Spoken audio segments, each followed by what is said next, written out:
것 같습니다 라고 한번 인사하겠습니다. 이렇게 인사하겠습니다. 주일부터 이렇게 험한 말을 하십니까 라고 한번 인사하겠습니다. 네.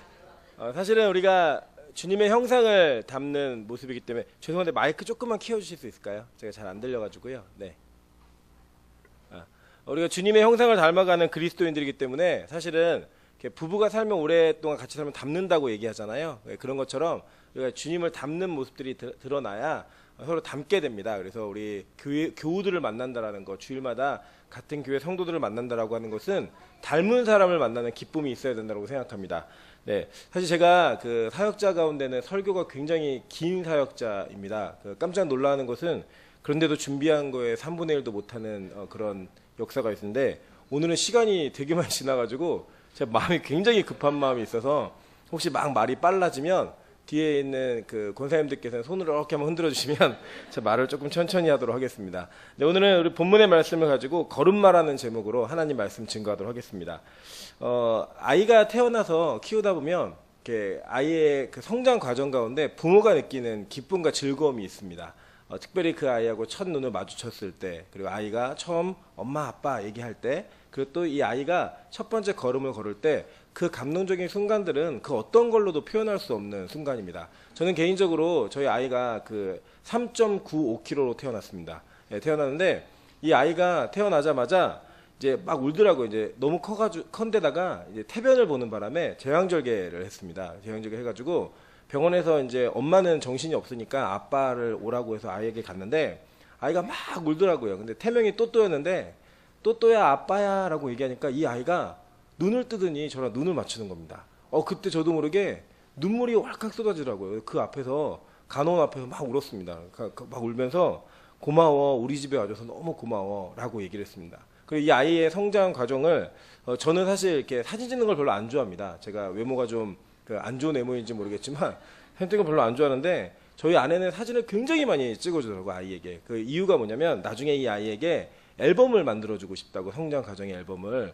근데 이게 제 기억에 저는 저희 아이가 기는 것을 본 적이 거의 없습니다. 이유가 뭐냐면 아이가 9개월째 걸음마를 하기 시작했습니다. 그래서 남자인데도 불구하고 일찍 걷는 바람에 뭐 긴다 싶었는데 갑자기 서더라고요. 그래갖고 확 걷는 바람에 그 아이가 첫 번째로 걸음마 하는 거를 영상에 담지 못했습니다. 이게 좀 이게 짚고 쓰고 이러다가 걸어야 되는데 그냥 걸어버리는 바람에 나중에 이제 두 번째, 세 번째 걸 때 이제 그렇게 영상을 가지고 있는데, 그 감격이 대단하더라고요. 저는 이제 로망이 아빠가 이제 걸음마 하면서 이렇게 가르치고 싶었는데 스스로 배워가지고 그래서 걷다가 돌 때는 돌떡을 자기가 돌리더라고요, 다니면서.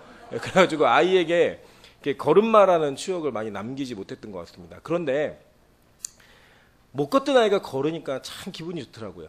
부모로서 참 기분이 좋고, 별것도 아닌데 대단한 일을 한 것 같은 느낌이 들고, 평생 걸어야 되는데 진짜 큰 감격과 감동이 있었습니다. 저는 오늘 이 본문을 통해서 하나님께서 이스라엘 백성들의 그 단계별 믿음의 성장, 그 성장 가운데 그 첫 번째 걸음마가 무엇이었는지 이것들을 좀 살펴보고자 합니다. 여러분 잘 아시는 바와 같이 오늘 이 장면은 기독교 역사에 굉장히 신비스러운 장면 가운데 하나입니다. 그죠? 출애굽을 한 이스라엘 백성들을 추격하고 있는 애굽의 군대가 갈라진 홍해를 따라 들어오다가 확 다 그 물에 덮여서 죽는 장면. 이것은 특히 나이 드신 어른들께서는 10개라는 영화를 통해서 보신 적이 있으실 거고, 조금 이제 젊은 세대들은 이집트의 왕자라고 하는 디즈니의 영화를 좀 보면서 그런 그 애니메이션을 통해서 본 기억이 있을 겁니다. 아마도 그 두 영화의 가장 하이라이트의 부분이라고 얘기한다면 홍해가 갈라진 그 순간, 그 내용들이 굉장히 인상 깊게 남아있을 거라고 저는 생각하고 있습니다. 그 장면이 있기 때문에 사실은 이 본문에 있는 내용의 정황은 우리가 굳이 자세하게 설명하지 않아도 충분히 이해할 수 있는 정황 가운데 있다라고 생각합니다. 저는 그 안에서 몇 가지 의미들을 좀 살펴보고자 합니다. 첫 번째는 이 영화로 보던 장면이 조금은 우리 기억 속에 수정되어야 된다라고 생각을 합니다. 성경을 보면 모세가 지팡이를 물에다 찍어가지고 마치 그 지팡이와 모세에게부터 능력이 나오는 것처럼 보여지고 있습니다. 영화를 보면. 그런데 성경은 그렇게 얘기하지 않고 하나님께서 그냥 손을 바다 위로 내밀라고 말씀하셨습니다. 그리고 우리가 영화를 보면 이렇게 찍은 그 순간부터 물이 쫙 갈라지잖아요. 멋있게. 해가 멀리 갈라지는데 성경을 보면 절대 그렇지 않습니다. 성경을 보면 밤새도록 큰 동풍이 불었다고 얘기합니다. 21절 보시면 모세가 바다 위로 손을 내밀매 여호와께서 큰 동풍이 밤새도록 바닷물을 물러가게 하시니라고 이야기해요. 그러니까 한꺼번에 쫙 갈라진 게 아니라 저 건너편, 그러니까 이스라엘 백성들의 진행 방향은 서쪽에서 동쪽으로 진행하고 있었습니다. 그러니까 저 건너편으로부터 불어오는 맞바람이죠. 동풍의 바람이 그 바닷물을 가르게 했다라고 하는 겁니다. 그러니까 이스라엘 백성들은요, 밤새도록 무슨 일이 일어나고 있는지 몰랐습니다. 자기들 눈앞에는 바다가 있었고 뒤에는 애굽의 군대가 추격하고 있었는데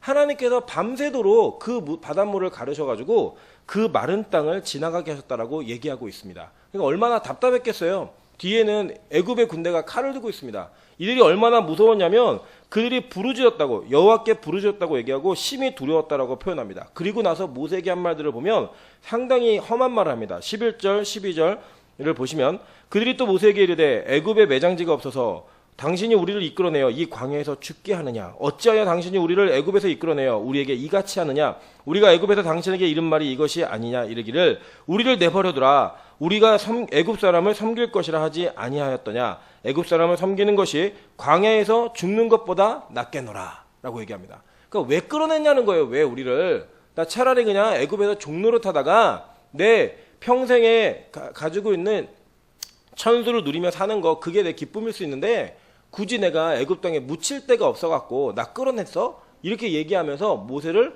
원망했습니다. 그들은 이 애굽 군대의 두려움을 알았습니다. 왜냐하면 얼마 전까지만 해도 그들은 이 애굽 군대의 관리와 감시 아래 벽돌을 만들고 성을 쌓던 사람들, 그러니까 피라미드를 쌓던 사람들이었습니다. 그러니까 얼마나 그 애굽 군대의 무서움을 알았겠어요. 여러분 사실 우리가 보면은 아시겠지만 남자분들은 아실 겁니다. 군대에서 진짜 이상한 선임을 만나면 그 선임에게 굉장히 많은 괴로움을 당합니다. 괴로움을 당하는데 진짜 마음속에 막 그런 생각해요. 내가 사회만 나가봐라. 너 가만히 안 내비둔다.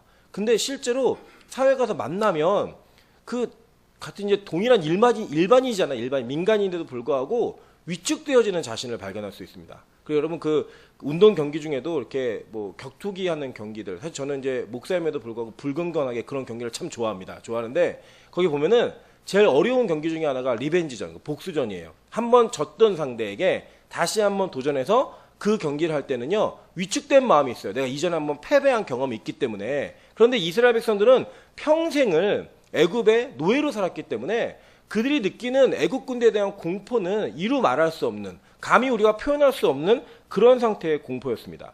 모세가요, 여기서 되게 멋있는 것처럼 보여요. 13절 보면 모세가 백성에게 이르되 너희는 두려워하지 말고 가만히 서서 여호와께서 오늘 너희를 위하여 행하시는 구원을 보라. 너희가 오늘 본 애굽 사람을 영원히 다시 보지 아니하리라. 되게 멋있어 보이죠? 사실 역사적 사료들을 살펴보면 그 애굽에 있는 사람들 중에 이름이 모세라는 이름은 상당히 많았습니다. 그래서 그 역사적 사료의 신빙성에 대해서는 조금 더 연구가 되어야겠지만 그 모세라고 하는 장군이 애굽에 있었다라는 것을 기억하면 이 모세가 이전에 애굽의 왕정에 있을 때 그는 군대의 활약을 지켜보았거나 직접 그 군대에서 활약을 했다라고 이야기해도 큰 과언은 아닐 것입니다. 여러분 그러면 누가 더 무서움을 알까요?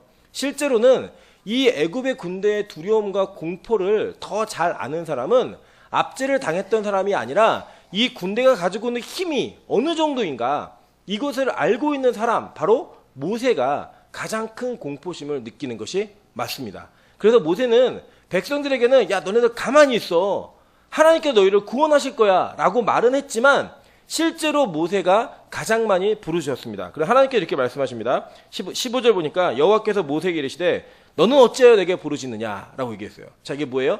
백성들에게는 부르짖지 마, 하나님이 하실 거니까 가만히 있어라고 얘기해놓고 자기는 뭐 했어요? 가서 부르짖었다라는 거예요. 여러분 실제로 목사들도 그럴 때 있습니다. 성도들이 어떤 어려움이나 위경에 있을 때 어떤 그 기도의 제목들을 같이 나누실 때가 있어요. 제가 보면 참 안타까운 게 좋은 일은 잘 안 나누세요. 목사님 저희 주식이 많이 올라가지고요, 제가 이번에 대박 났어요, 이런 건 잘 안 나누는데 달라 그럴까 봐. 그런데 힘들고 어려운 일이 있으면 꼭 찾아와서 제일 먼저 찾아오는 게 목사한테 와서 얘기를 많이 하십니다. 특히 믿음 좋은 분이면 분일수록. 그런데 그 얘기를 듣고 나면 제가 들어도 사방이 다 막혀 있어요. 정말로 난처하고 힘든 위경 중에 계십니다. 그래서 이제 목사는 뭐라고 얘기할까 그때? 너 진짜 무섭겠다, 나도 무섭다, 이렇게 얘기할까요? 그러면 큰일 나죠. 그죠? 그때는 얘기합니다. 걱정하지 마세요, 하나님이 하실 겁니다 라고 말은 해요. 그러면 성도들은 목사가 되게 믿음이 좋은 줄 아세요. 근데 아닙니다. 그래놓고 나서 하는 일이 뭐냐? 진짜 기도합니다. 하나님 도와주세요. 제 힘으로는 할 수 없습니다. 그 문제가 크면 클수록 사실은 목사가 더 많은 기도를 하는 것이 일반적인 상황입니다. 관심 없는 목사는 사실 목회자로서의 자격이 없는 거겠죠. 그죠? 그래서 하다 보면은 제가 돌이켜보면 또 성도들은 그렇게 기도한다라는 목사의 말을 믿고 안심해요. 웃기죠. 그죠? 목사는 더 무서워서 기도 열심히 하는데 그 모습을 보면 성도는 안심을 합니다. 사실 여러분 보시면 문제가 크면 클수록 그 문제에 대한 책임을 지는 사람은 더 부르짖고 기도하게 돼 있다는 거예요. 이스라엘 자손들이 이렇게 하나님이 만들어 놓으신 상황 가운데 두려움을 느꼈고 그 두려움을 모세는 괜찮은 거라고 얘기했지만 실제로 본인이 더 큰 두려움을 느끼면서 하나님께 기도했을 때 앞으로 나아가라는 거예요. 앞으로. 근데 앞은 뭐예요? 바다예요. 바다. 뒤에는 애국 군대가 있고요. 나아갈 수 없는 상황인데 하나님이 뭐라고 얘기하셨냐면 내가 마른 땅으로 행하게 될 것이다 라고 말했습니다. 마른 땅. 이게 상상이 되세요? 애굽의 군대는 뒤에 있어도 절대 뒤로 갈 수 없는 상황입니다. 뒤로 돌아갈 수는 없어요. 이제 애굽에서 나왔기 때문에. 그런데 앞으로 가야 하는데 바다가 앞에 있는데 마른 땅을 건너게 될 거라는 거예요. 마른 땅. 와, 그러니까 이게 말도 안 되는 얘기 같죠. 그런데 이 하나님이 이 일을 벌리신 이유가 뭐냐? 18절을 보니까 내가 바로와 그의 병거와 마병으로 말미암아 영광을 얻을 때에야 애굽 사람들이 나를 여호와인 줄을 알리라 하시더니라고 이야기합니다. 여러분 출애굽기를 전체를 다 읽어보시면 하나님께서 10가지의 이적을 행하시는 이유가 무엇인지 그리고 이 애국 군대를 몰살시키는 이유가 무엇인지를 정확히 설명하고 있습니다. 제가 간략하게 말씀드리면 7장 5절에서는 이렇게 내가 이적을 행할 때에야 애국 사람들이 나를 여호와인 줄 알 것이다 라고 얘기하셨어요. 9장 16절에서는 이렇게 내가 영광을 얻을 때야 온 천하가 나를 인정할 것이다 라고 말씀하셨고요. 10장 2절에서는 이스라엘 백성들의 너의 아들들과 너희의 자손들이 내가 여호와인 줄을 알게 될 것이다 라고 얘기하신 거예요. 그러니까 하나님의 이 이적과 표적에 대한 기적은 단지 그냥 신기한 일이 있었네 라고 하는 그 신기한 이벤트가 목적이 아니라 애굽 사람들과 온 천하와 이스라엘 백성들이 하나님이 하나님 되심을 인정하게 만드는 하나님이 여호와인 줄을 알게 만드는 그런 분명한 목적을 가지고 행한 일이었다라는 거예요. 그 행한 일. 그렇기 때문에 이들의 이 출애굽과 홍해를 건너는 이 사건도 역시 하나님께서 누군가에게 의도하는 바가 분명히 있었고 목표하는 내용이 있었다라고 하는 것입니다. 그게 무엇이냐면 바로 오늘 본문을 보면 이제 얻을 때야 애굽 사람들이 나를 여호와인 줄을 알리라 라고 말씀하셨어요. 그리고 본문의 마지막 31절을 보시면 이스라엘 백성이 이스라엘이 여호와께서 애굽 사람들에게 행하신 그 큰 능력을 보았으므로 백성이 누구를 경외했대요? 여호와와 그의 종 모세를 믿었더라 라고 얘기해요. 그죠? 그러니까 이들에게 이 기적이 행해진 목적이 무엇이었냐? 바로 애굽인들에게 이방인들에게 하나님이 하나님 되심을 인정하게 만들고 동시에 이스라엘 백성들조차 그들이 가지고 있었던 연약한 믿음이 굳건해지는 과정을 통해 하나님이 하나님 되심 그리고 그들에게 세워주신 모세가 우리가 믿어야 되는 사람인 줄을 인정하게 만드는 그러한 하나님의 목적이 있었다라고 하는 것입니다. 그렇게 하나님께서는 이 엄청난 기적을 행하셨습니다. 엄청난 이적을 행하신 그것을 보면서 사실 몇 가지 우리가 깨달아야 될 교훈이 있다고 생각합니다. 여러분 잘 보세요. 사실 이스라엘 백성들은 애굽에서 노예 생활을 주로 했던 사람들입니다. 그죠?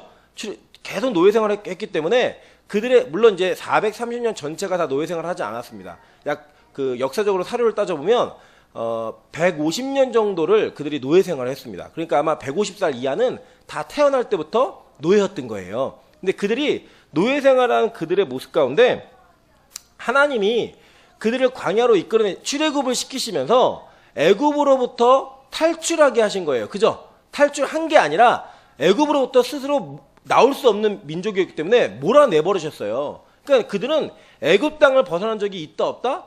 없는 존재들입니다. 그래서 보통 길이 있으면 우리가 이게 길을 찾아가면 길눈이 밝으신 분들은 한 번만 찾아가도 다 돌아갈 수 있는 길을 아시잖아요. 물론 이제 길치이신 분들은 내비를 보고도 다른 길로 가고 그리고 제가 아는 친구가 한 15분이면 갈 거리인데 제가 그 15분이면 갈 거리여서 제가 잠깐 잠이 들었는데 40분이 지났는데 반밖에 못 온 거예요. 이게 무슨 일이냐 그랬더니 원래 그 광주에서 분당을 가야 되는데 길을 잘못 들었고 용산까지 갔다가 다시 돌아와가지고 이렇게 40분이 지났는데도 반밖에 못 갔더라고요. 그런 길치들도 있지만 일반적으로는 우리가 한 번 길을 찾아가면 다시 올 수 있잖아요. 그죠? 그러니까 하나님이 아예 그 홍해라는 화는 없는 길을 만들어내신 다음에 홍해 길을 덮어버리셨어요. 그죠? 보는 눈앞에서. 그건 뭐예요? 돌아갈 길이 있다 없다? 없다라는 거예요. 근데 이스라엘 백성들이 불평과 불만이 생길 때마다 맨날 하는 얘기가 뭔지 아십니까? 애굽으로 돌아가야 한다. 우리가 장관을 세우고 애굽으로 돌아가자. 이게 그들이 맨날 하는 말이었어요. 여러분, 하나님이 우리를 찍어서 예수 믿게 하셨잖아요. 그죠? 여러분이 예수 믿었다고 생각하십니까? 절대 그렇지 않아요. 예수님을 믿게 하셨어요. 그리고 우리 눈앞에서 뭘 하셨냐면 다시는 돌아갈 수 없는 길이라고 그 길을 덮어버리셨어요. 근데 우리가 맨날 하는 후회가 뭐냐면 내가 예수만 안 믿었으면 돈 많이 벌었을 텐데, 내가 예수만 안 믿었으면 오늘 등산 갔을 텐데, 내가 예수만 안 믿었으면 오늘 엄청 즐겁게 야유회도 가고 날씨도 선선하고 이런데 즐거운 일 많이 했을 텐데. 그런 일 그렇게 생각하는 적 있으시다 없으시다? 네? 없으세요? 네, 있죠. 그죠? 저도 그 사역을 제가 잠깐 쉬면서 한 2주를 쉰 적이 있습니다. 교회 옮기는 그 텀이. 근데 주일이 됐는데 교회 가기가 싫은 거예요. 네, 아침에 눈을 떴는데 9시에 눈을 뜨니까 교회 11시에 가기가 너무 싫은 거예요. 그래서 어떡하지 고민하다가 몇 시 예배를 갔을까요? 네, 3시 예배를 갔습니다. 네, 3시 예배를. 그래서 그때 알았어요. 하나님 왜 날 목사 만들었는가? 주일 안 지킬까봐 목사를 만드셔가지고 주일을 지키게 하셨어요. 그때 저도 아주 꿈이 있습니다. 내가 예수만 안 믿었으면 진짜 좋은 게 있을 텐데, 진짜 잘할 텐데. 뭐 제가 이제 뭐 잘하는 게 있냐고 물으시면 별 재주는 없는데 저는 그 경제에 좀 관심이 많아갖고 그 주식을 좀 볼 줄 압니다. 예, 주식을 저는 안 해요. 하진 않습니다. 하진 않는데 그렇게 진짜 안 하는데 이렇게 보면서 뭐가 재밌냐면 야 이거 오를 것 같다라고 예상한 게 오르면 되게 재밌어요. 10중 8구는 맞춥니다. 이제 가끔 물어보시는 분들이 있는데 절대 알려드리지 않습니다. 예, 왜냐면 이게 그 교육제에 대한 신뢰가 무너지고 하나님을 안 믿는 일이 벌어질 것 같아갖고 제가 이제 혼자만 얘기를 해요. 그리고 제가 이전 교회들에게서는 그 교육자들끼리만 좀 공유를 했어요. 이거 사라고, 이거 사면은 오른다고. 안 믿더라고요. 제가 4번 정도를 맞추니까 그때서야 뭐 사면 되냐고 물어보길래 그때 안 가르쳐 줬어요. 왜냐면 그분 성품이 저한테 그 물어보고 샀다가 떨어지면 저 원망할 뿐이어가지고 제가 안 알려줬습니다. 저는 그 외부에 공개하진 않아요. 공개하지 않는데 저 그런 재미가 있어요. 저 항상 무슨 생각이 드냐면 야 내가 목사만 안 했으면 돈 좀 벌었을 텐데 이거 해가지고 이 생각이 들어요. 사실 들 때가 있습니다. 사실 저는 돈에도 큰 욕심은 없어요. 큰 욕심은 없는데 그냥 맞추는 게 재밌어요. 그냥 맞추는 것 자체가. 그래서 지금도 주식을 거의 매일 봅니다. 매일. 큰 시간은 아니지만 내가 찍어놨던 종목이 오르나 안 오르나 요거 정도 그 정도 딱 봐요. 재무제표를 좀 볼 줄 알아가지고 그런 거 가지고 이제 차트 분석하고 막 이렇게 해갖고 하는 거 합니다. 여러분 뭐 관심은 갖지 마세요. 절대 안 알려드릴 거니까. 그런데 우리 마음 가운데 내가 예수만 안 믿었으면 내가 목회자만 아니면 장로만 아니면 집사만 아니면 할 수 있는 게 있다 없다? 있지만 여러분 제가 예언합니다. 여러분 그 길로 가시면 망합니다. 예, 저는 알아요. 제가 주식하면 망할 걸 알고 있어요. 절대 하지 않습니다. 하나님이 우리에게 정하신 길이 있다라는 거예요. 근데 우리는 그것을 잘 인정하지 못할 때가 많습니다. 근데 하나님 우리 보는 눈앞에서 뭘 덮으셨다? 홍해길을 덮으셨다. 여러분 이제 돌아가면 지옥입니다. 그러니까 이제 천국과 지옥에 대한 이야기를 듣고 그 길을 따라 가고 있는 우리 여정 가운데 뒤에 길은 있어요 없어요? 없어요. 여러분 에베소서 6장에 보면 전신갑주에 대해서 얘기가 나옵니다. 그 전신갑주의 무기 가운데 앞에서 날아오는 무기를 막을 수 있는 상대방의 공격을 막을 수 있는 무기가 있어요. 그죠? 근데 잘 기억하셔야 될 거 등 뒤를 보호하는 무기는 없습니다. 그리스도인들에게는 전진만이 있을 뿐이지 후퇴나 그 뒤를 돌아보면 절대 존재하지 않는다는 것을 이미 성경은 여러 가지 정황을 통해 우리에게 설명하고 있다는 거예요. 자, 그런데 제가 아까도 설명했지만 그렇게 모세가 이렇게 손을 내밀어서 바다 위에 내밀었을 때 바다가 갈라졌어요. 진짜. 그 마른 땅을 지납니다. 제가 오늘 시간이 좀 여유가 있으면 이 그 홍해의 갈라짐과 이 세례가 어떤 의미가 있는지를 조금 설명드리고 싶은데 시간이 없으므로 건넌 것으로 지나가겠습니다. 이게 세례는 아주 깊은 연관이 있거든요. 건너갔어요. 건너갑니다. 그런데 그들에게 보여진 그 마른 땅은 밤새도록은 보지 못했지만 아침에 눈을 딱 떠보니까 길이 다 갈라져 있는 거예요. 길이. 그리고 밤새도록 동풍이 불었기 때문에 그 땅이 젖은 땅이 아니라 마른 땅이 되어서 그 땅을 쉽게 건널 수 있었다는 거예요. 여러분 하나님은 그런 분입니다. 우리에게 아무것도 안 하시는 것 같은데 밤새도록 불어온 그 바람으로 인해 아침에 눈을 뜨니까 길이 나 있다 안 나 있다? 나 있다라는 거예요. 그래서 여러분 가끔 기도하다 보면 우리 그랬으면 좋겠잖아요. 막 기도할 때 하나님 내가 이런 기도 제목이 있습니다. 그리고 기도를 하면 그 기도 제목이 우리에게 기도할 때마다 막 보여지는 거예요. 이제 22% 진행됐다. 30% 진행됐다. 45% 진행됐다. 그러면 기다리고 인내하는 게 어렵다 안 어렵다? 안 어려워요. 근데 하나님 그러시던가요? 아니에요. 응답 주실 때까지 눈앞이 깜깜하게 안 보이게 하신다는 거예요. 안 보이게. 그래서 답답하고 힘들고 어려워요. 근데 어느 날 갑자기 쑥 하고 나타나는 거예요. 제가 예를 들어 보면 제가 사실은 결혼을 좀 일찍 하고 싶어가지고 한 26쯤에 결혼할 계획을 세우고 기도 엄청 했습니다. 하나님 좋은 배우자를 만나게 해주십시오. 그리고 그러면서 사람들을 만났을까 안 만났을까요? 여러분 저도 나름대로 제 매력이 있습니다. 그리고 안 맞는 것처럼 놀라시는데 만났습니다. 만나갖고 여러 사람을 만나는데 안 돼요. 그게 잘. 나중에는 한 36이 지나니까 그때는 그냥 승천하면 좋겠다 이런 생각으로 결혼을 포기하면서 그냥 하나님이 주시면 가고 안 주시면 말고 거의 이제 절망과 포기와 나락의 상태. 여기 몇몇 저와 같은 심정이 있는 분들 계실 거예요. 그런 상태에 접어려서 제가 모든 걸 내려놓는 순간 39제 인생에 저희 아내가 나타났어요. 그것도 제가 먼저 쫓아다니는 게 아니라 저희 아내가 목사님이 자꾸 남자로 보여요. 이렇게 딱 문자가 오는 거예요. 그래서 제가 뭐라 그랬을까요? 계속 남자로 보세요. 이렇게 딱 문자를 답장을 보내서 그 역사가 이루어져가지고 절망 같은 제 눈앞에 한 여신이 나타나가지고 저를 구원해줬습니다. 그래서 제가 결혼을 39에 했습니다. 그러니까 괜히 늦게 했죠, 늦게. 나중에 이제 혹시 보실 기회가 있으면 보시겠지만 상당히 괜찮은 자매가 제 눈앞에 나타났습니다. 하나님의 구원이 눈앞에서 깜짝스럽게 이루어진 거죠. 그런 은혜가 우리 청년부 지대로 있기를 주님으로 축원합니다. 네, 기도 많이 해주십시오. 네. 그렇게 하나님은 우리가 예상하지 않는 상황 가운데 전혀 기대하지 않는 상황 가운데 당신의 일을 하신다라는 거예요. 근데 그게요, 믿음이 없을 때 그렇게 하신다라는 거예요. 여러분 잘 보세요. 이 사람들은요, 하나님 잘 몰랐어요. 기적과 이적을 경험해서 그냥 엉겹결에 쫓겨나갖고 나온 거예요. 그들이 하나님에 대한 신뢰가 없으니까 하나님이 그들의 길을 인도하실 때 모든 길을 다 예비해 놓으시고 너희들 내가 준비해 놓은 길로 가라고 얘기하셨습니다. 그리고 그들은 40년 동안 하나님과 함께 광야길을 돌았어요. 여러분 그게 쉽다고 생각하십니까? 40년 동안? 근데 그들이 40년 동안 훈련받은 게 뭔지 아십니까? 바로 걸음마입니다. 그걸 증명하겠습니다. 우리 여호수아 3장, 우리 성경 한번 찾아보실게요. 여호수아서 3장입니다. 자, 여호수아서 3장을 보시면 이들이 40년 만에 하나님께서 다시 한번 그들에게 물 앞에, 그러니까 강 앞에 그들을 세우셨습니다. 그게 어디예요? 요단강이었어요. 요단강이었는데 하나님께서 요단강을 건너라고 말씀하십니다. 자, 보시면 3장 1절입니다. 또 여호수아가 아침에 일찍 일어나서 그와 모든 이스라엘 자손들과 더불어 시딤에서 떠나 요단에 이르러 건너가기 전에 거기 유숙하니라 라고 얘기해요. 그런데 하나님께 받은 명령을 그대로 얘기합니다. 자, 3절 보니까요.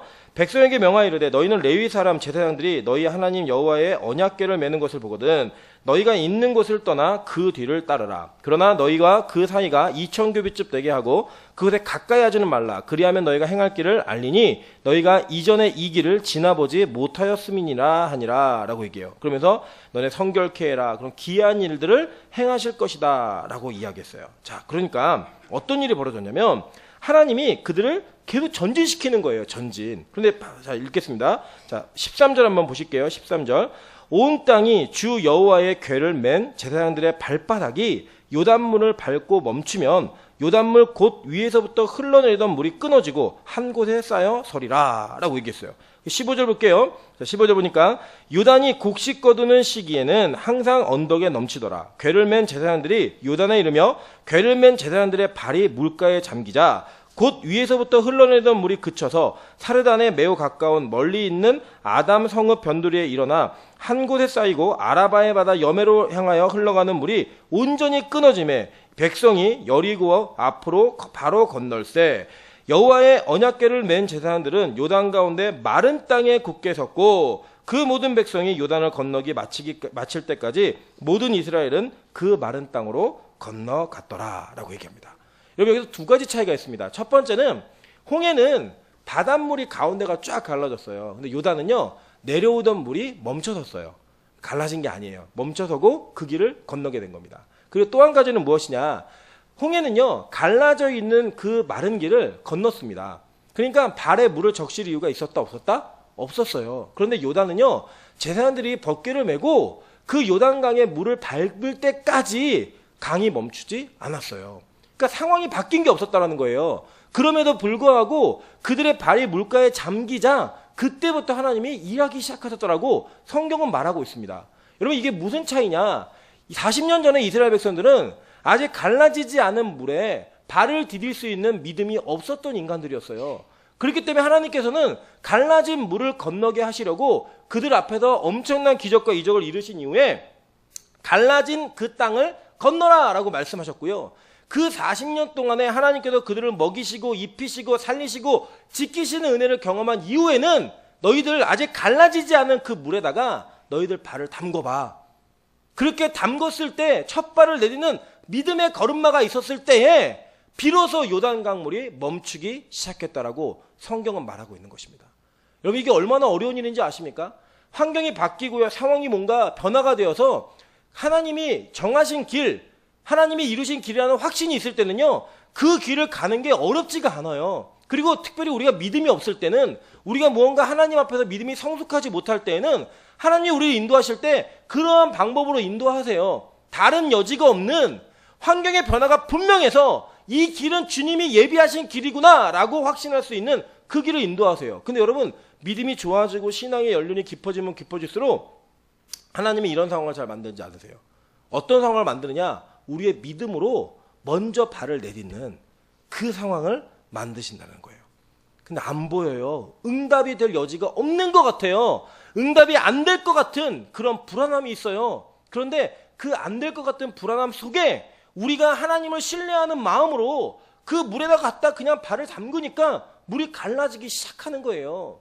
여러분 이게 굉장히 어렵습니다. 실제로는요 우리 인생에 하나님께서 이러한 믿음을 발휘할 수 있는 환경을 만들어 주실 때 사실 우리가 그 앞에서 어떤 행동을 취하느냐 어떤 결단을 내느냐 이것이 우리 믿음의 수준이 된다는 거예요. 여러분 잘 보셔야 됩니다. 여러분이 예를 들어 하나님께 인내를 구하는 거예요. 하나님 내가 인내할 수 있는 사람이 되게 해주세요. 그러면 여러분 인내라는 마음을 그냥 쑥 밀어 넣어 주실까요? 아니면 인내해야 되는 상황을 주실까요? 인내해야 되는 상황을 주시는 거예요. 무슨 말인지 이해되시죠? 그러니까 사실은 여러분 하나님께 하나님 내가 인내하는 사람이 되게 해주세요. 그러면 견디기 힘든 고통의 상황이 온다라는 거예요. 맞죠? 그죠? 여러분 예를 들어 뭐 제가 누구를 사랑하게 해주세요 라고 얘기하면 사랑이라는 마음이 쑥 들어올까요? 아니면 사랑해야 되는 환경을 주실까요? 사랑해야 되는 환경을 주시는 거예요. 그래서 우리가 그것을 발휘할 수 있는 환경 속에 사랑이건 믿음이건 뭐 뭐든 간에 인내건 뭐든 간에 우리가 먼저 그것을 발휘하기 시작할 때 하나님이 그 환경 가운데 일하시는 분이라는 거예요. 그래서 여러분 자꾸 믿음의 연륜이 깊어지고 신앙의 경륜이 길어지면 길어질수록 응답이 잘 안 되는 것 같고 환경이 더 어려워지는 것 같아요. 근데 왜 그럴까요? 하나님이 우리를 그만큼 인도하셨기 때문에 이제는 네 믿음으로, 네 인내로, 네 사랑으로, 네가 가지고 있는 결단으로 환경을 바꿔봐. 내가 일할게. 라고 하는 하나님의 도우심이 우리와 함께 하기를 원하시는 거예요. 그래야지만 우리가 천국 가서 명분이 있다니까요. 상 받을 명분이. 여러분 잘 생각해 보세요. 모든 일을 하나님이 이루시는 거예요. 그죠? 그런데 모든 일을 하나님이 이루신다는 전제 속에 우리가 아무것도 안 하고 있으면 우리가 천국 가서 상 받을 명분이 있어요? 없어요? 없어요. 그죠? 그런데 그 명분은 어떻게 오는 것이냐? 하나님이 하실 일인데 그 일을 다 계획과 준비해 놓으시고 우리가 첫 발을 디디길 원하시는 거예요. 그러면 그 첫 발을 디디는 그 환경 속에 그 준비되어진 일들을 이루어 가시면서 네가 했다라고 말씀해 주시는 거라니까요. 여러분 예를 들어 제가 이 얘기도 몇 번 드렸을 거예요. 아이가 글을 쓰고 싶어서 글을 쓰기 시작할 때 글을 막 쓰든가요? 그런 천재는 없죠 우리 교회는. 그죠? 예, 제가 한 번도 만나본 적이 없습니다. 만나본 적이 한 번도 없는데 막 갑자기 뭐 그 3살 때 말하는데 어머니 밥 주세요 이런 데 없어요. 예, 없고 말을 가르쳐야 되고 엄마가 글을 쓸 때 아버지나 어머니가 아이의 손을 같이 잡고요. 같이 글을 써주기 시작해요. 예를 들어 저희 아이 이름을 쓴다 그러면 임, 찬, 수 이렇게 해놓고 뭐라고 얘기해요? 야, 네 글 못 쓰니까 아빠 써준 거야. 보고 배워. 이렇게 얘기하는 부모가 있던가요? 없어요. 야, 우리 찬수 글 진짜 잘 쓴다. 벌써 이름을 쓸 줄 아네? 그 아이가 처음부터 그냥 막 걸었을까요? 아니죠. 아이가 걷기 시작할 때 넘어지니까 잡아주고 일으켜주고 다시 세워주면서 이 아이가 걷게 만들어주는데 아이한테 뭐라고 얘기하냐면 야, 우리 찬수 참 잘 걷네? 이렇게 얘기를 해요. 그죠? 그게 우리 하나님 마음이라는 거예요. 실제로 우리는 그 능력이 안 되고 하나님의 붙들어 주셔야지만 설 수 있고 하나님이 걷게 하셔야지만 걸을 수 있는 존재가 바로 우리들이에요. 그런데 그 아이가 걸어보려고 일어나가지고 부들부들 거릴 때 부모가 그 아이를 뒤에서 잡아주고 앞에서 잡아주면서 야, 우리 찬수 잘 걷네? 라고 얘기해 주는 것처럼 하나님이 우리가 부들부들 거리더라도 그 자리에서 일어서기를 원하시는 거고 일어설 의지를 보여주는 것을 원하시는 거예요. 우리를 위해서. 그래야 네가 걸었다고 말할 수 있으니까.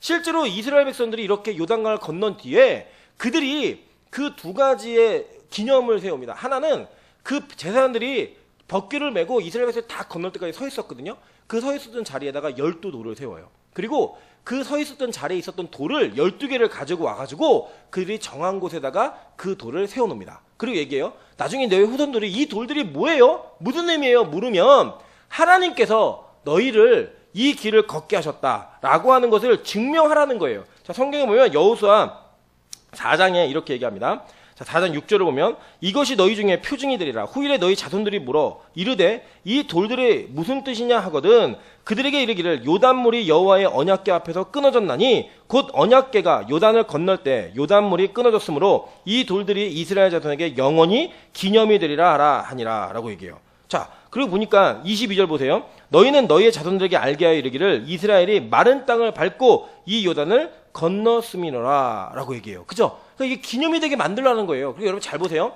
여러분 부모가 믿음을 보이잖아요. 믿음으로 먼저 요단강을 밟잖아요. 그 밟는 것에 대한 기념이 누구에게 표징이 된대요? 자식들에게 표징이 된다라고 얘기하고 있는 거예요. 제가 묻겠습니다. 여기 앉아 계신 우리 부모 되신 분들, 자식들이 엄마는 아빠는 하나님이 엄마 아빠 인생에 일한 일이 뭐야? 라고 물을 때 자신 있게 우리 가정에는 아버지에게는 어머니에게는 하나님이 이렇게 일하셨어 라고 하는 그 기념의 돌들이 있으십니까? 없으면 여러분 아직 요단강물을 밟아본 적이 없는 거예요. 아직 환경이 바뀌지 않았는데 믿음으로 그 환경을 바꿨던 경험과 기억이 없으면 자녀들에게 할 말이 없는 것이고 그 자녀들은 아버지의 사역과 어머니의 사역을 통해 하나님을 기억하고 하나님을 믿을 만한 믿음의 그 잣대를 세울 수가 없다라고 하는 것입니다. 여러분 이게 얼마나 불행한 일인지 아십니까? 여러분 우리는 자녀에게 남겨줄 유산이 없다라고 한다면 사실 뭐 다 털고 가서 좋아라고 얘기 안 하죠. 미안하잖아요 사실. 그리고 안타깝잖아요. 그리고 우리 자녀들도요 은근히 바래요. 여러분 얘는 안 바라는 것 같죠? 너 결혼할 때 집 사줄까 그러면 아 괜찮습니다 얘기하는 사람 아무도 없어요. 예, 주시면 받아야죠 이렇게 얘기하죠. 아무도 없어요. 다 바래요. 이 세상에 썩어지고 태워질 그 물질의 유산을 못 남기는 것은 안타까워하고 그 유산을 못 받는 것은 힘들어하는데 믿음의 유산이 없는 것은 부끄러워하지 않는다라는 거예요. 믿음의 유산을 받을 만한 것이 없다라는 것을 안타까워하지 않는다라는 거예요. 그게 작금의 기독교인들의 현실입니다. 한국교회 기독교인들의 현실이 뭐냐? 좋은 집 남겨주고 싶고 좋은 직장, 좋은 명예, 좋은 환경들을 물려주고 싶은 마음은 가득해요. 그래서 그 복을 구해요. 그런데 놀라운 것은 그 부모가 믿음의 모습과 믿음의 결단과 믿음의 기념이 될 만한 그 현장들을 남겨줄 수 없는 그 모습. 그게요 지금 한국교회의 슬픔이에요. 진짜 큰 아픔이라는 겁니다. 그래서 우리는 그것을 남기기 위해 우리의 삶에 하나님의 믿음이 개입할 수 있는 길들을 열어놓으셔야 되고 하나님의 그 개입이 있을 요단강을 밟는 그 밟음의 행위가 있어야 된다는 거예요. 여러분 저는 목사가 되면서 성장하면서 참 그런 경험들을 많이 했던 것 같습니다. 사실은 제가 스스로 한 경험보다는 저희 어머니가 목사님이시기 때문에 그 목사님의 경험을 통해 얻은 것들이 참 많이 있습니다. 그래서 저는 사실은 솔직히 말씀드리면 뭐 개척이 어렵다 막 얘기해도 개척이 크게 두렵지 않았어요. 왜냐하면 저희 어머니가 4명과 함께 개척하셨거든요. 개척하셔가지고 그 개척교회가 지금 아주 건강하고 커다란 교회가 되기까지 그 모든 여정들을 봤던 그 본 게 있으니까요 어렵지가 않은 것 같아요. 목회 현장에서의 두려움이 없어요. 혹시 제가 뭐 청빙을 가던 어떤 교회에서 사역하게 되더라도 교회 현실이 아무리 어렵다 할지라도 저는 그 현실 때문에 압도되지 않더라고요. 이유가 뭐냐? 하나님이 함께 하시면 현실을 바꾸시는 그 내용들을 너무나 많이 봤기 때문이에요. 그게 저에게는요 가장 큰 목회의 자산입니다. 제가 말씀드리지만 저희 어머니가 저 신학교 입학할 때 등록금 딱 한 번 내주시더라고요. 그러면서 이게 내가 엄마로서 너에게 해줄 수 있는 마지막이다. 이제 네가 기도해서 받았어. 저요, 기도 진짜 열심히 했습니다. 저희 집이 돈이 없었느냐? 그것도 아니에요. 저희 아버님은 되게 외국인 회사 다니시면서 좋은 직장을 다니셨고요. 저희 어머니는 목회적으로 성공하셔서 키운 신학생들이 20명이 넘어요. 그런데 자기 정작 자녀인 저에게는 돈을 한 푼도 주지 않으셨어요. 받았어라. 제가요, 진짜 등록금 낼 때마다 기도하고, 하나님, 이번에 빵꾸 나면 전 학교 안 다니는데, 저는 또 자존심이 있어갖고, 하나님, 대출 받아서 학교 안 다닙니다. 안 주시면 그냥 그만두고 말지 안 다닙니다. 막 배짱 놓고 기도했어요. 배짱 놓고. 그랬더니요, 막 모르는 권사님이 막 도와주시고, 공부도 못하는데 막 장학금 받고, 막 이런 일이 막 벌어지는 거예요. 여러분, 제가 공부를 못하는 거, 여러분이 못하는 건 큰 차이가 있습니다. 네. 네. 진짜 하나님이 저의 인생을 통해 막 일하시는데, 나중에 제가 THN 과정까지 다 마치고 제 돈 내고 공부한 게 얼마인가 봤더니요, 5만 원 냈어요. 딱 5만 원.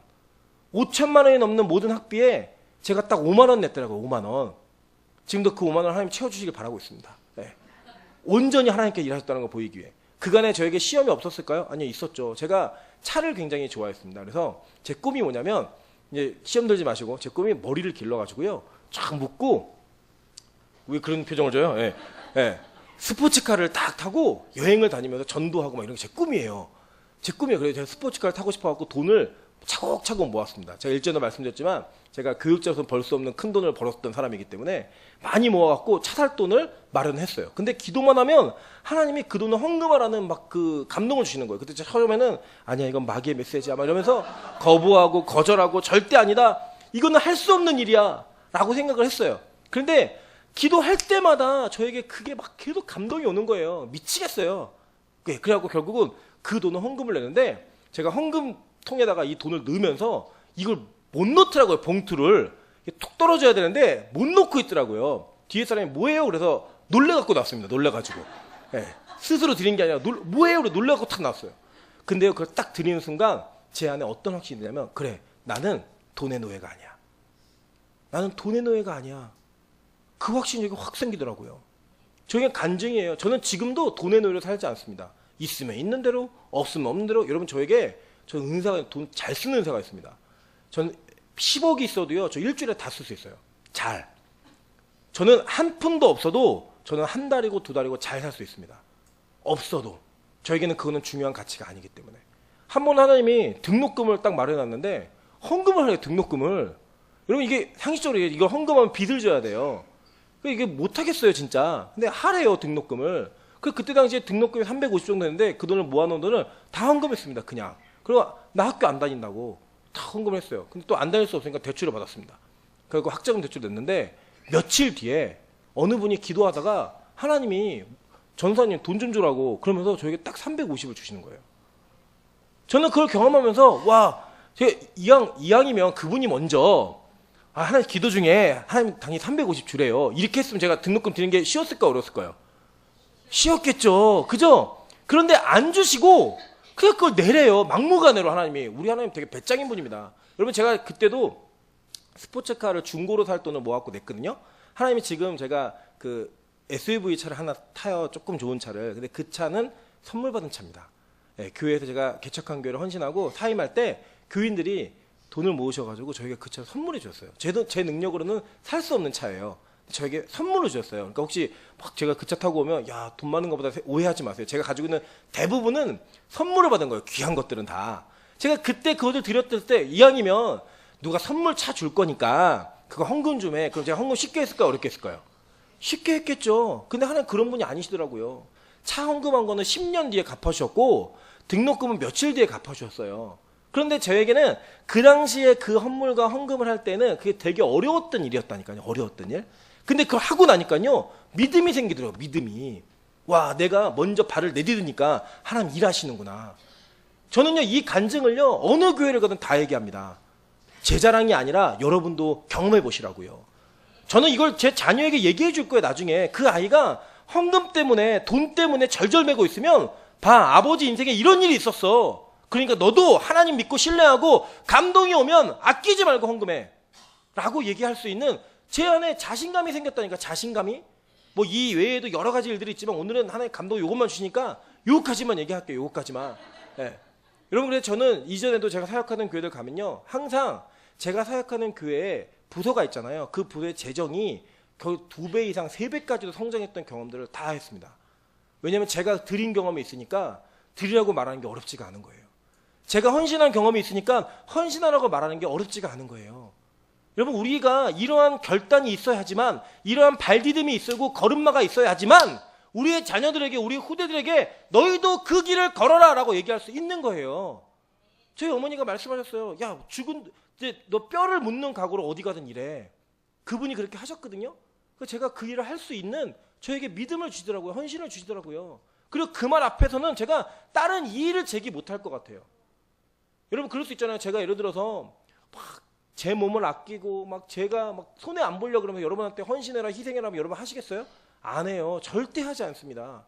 자기가 그 길을 걸은 사람만이 누군가에게 얘기할 수 있는 거예요. 저는 여러분에게 요구합니다. 도전합니다. 여러분, 하나님이요, 지금 바뀌지 않는 상황 가운데 하나님이 여러분에게 믿음의 결단을 요구하시는 게 있다고 생각해요. 그래서 저는 오늘 이 말씀을 선포하게 감동을 주셨다고 믿습니다. 그렇기 때문에 여러분, 믿음의 걸음을 걸으십시오. 이전엔 못 걸었지만 안 보이는 환경 가운데 걸음마를 걸으시다가 누군가에게 간증을 얘기할 수 있는, 누군가에게 그 기념의 돌들을 말할 수 있는 저와 여러분 되시기를 주님의 이름으로 축원합니다. 같이 한번 통성으로 기도하겠습니다. 기도할 때, 하나님, 내가 이전까지는 하나님이 보여주시는 길들만 걸었습니다. 하나님 뭘 보여주셔야지 걷죠 라고 얘기하는 그 요청을 했는데, 이제는 하나님 보이지 않는 길을 걸을 수 있는 믿음을 저에게 허락해 주십시오. 그 보이지 않는 길에 발디딤을 내디딤으로 말미암아 내 자녀들에게, 내 후대들에게 아버지의 간증이, 어머니의 간증이 전달될 수 있는 그런 믿음의 가문 될 수 있게 도와달라고 우리 주여 한번 외치네 통성으로 같이 한번 기도를 하겠습니다. 주여, 하나님 아버지 역사하시는 은혜를 바라보며 주님 기도합니다. 믿음의 걸음마를 걸을 수 있는 그 귀한 걸음이 아버지 빛가수 군교의 모든 성도들의 삶 가운데 일어날 수 있도록, 모든 가정 가운데 나타날 수 있도록 축복하여 주시옵소서. 우린 연약합니다. 걸을 수 없는 존재입니다. 그렇기 때문에 우리 인생에 하나님께서 걷게 하시는 그 걸음이 아니면 우리가 절대로 이 길을 걸을 수 없음을 고백하오니, 하나님, 우리에게 요단강을 밟을 수 있는 그 믿음, 그 요단강에서 취한 돌들이 기념이 될 수 있는 믿음의 직면, 표징들이 우리 가문마다, 가정마다, 개인마다 나타날 수 있도록 주님 인도하여 주시옵소서. 아버지, 우리에게 더 큰 믿음 허락하여 주심으로 말미암아 그 걸음마의 걸음을 통하여서 하나님께 간증할 수 있는 내용이, 누군가에게 자랑할 수 있는 내용이 나타날 수 있게 주여 축복하시고 역사하여 주시옵소서. 함께 하시는 은혜를 볼 수 있도록 축복하여 주시옵소서. 하나님, 믿음으로 걷기 원합니다. 우리의 걸음이 아직은 불완전하지만, 우리는 아직은 환경이 바뀌지 않으면 걸을 수 없는 믿음이지만, 언젠가 우리에게 아직 바뀌지 않는 환경 가운데 걸음마를 내디딜 수 있는 믿음 허락하여 주시옵소서. 하나님, 우리의 인생의 그 걸음마를 통하여서 요단강의 돌들이 기념이 되었던 것처럼 우리 인생에도 믿음의 기념이 될 수 있는 돌들을 남김으로 말미암아 우리 후대들에게 그 돌들의 의미를 전달할 수 있는, 그 간증을 이야기해 줄 수 있는 믿음의 부모, 믿음의 가문 될 수 있도록 축복하여 주시옵소서. 함께 하실 것을 믿고 간구하며 예수님 이름으로 기도합니다. 아멘. 우리 다 같이 일어나서 찬송가 347장 찬양하시면서 준비한 예물 하나님께 드리도록 하겠습니다.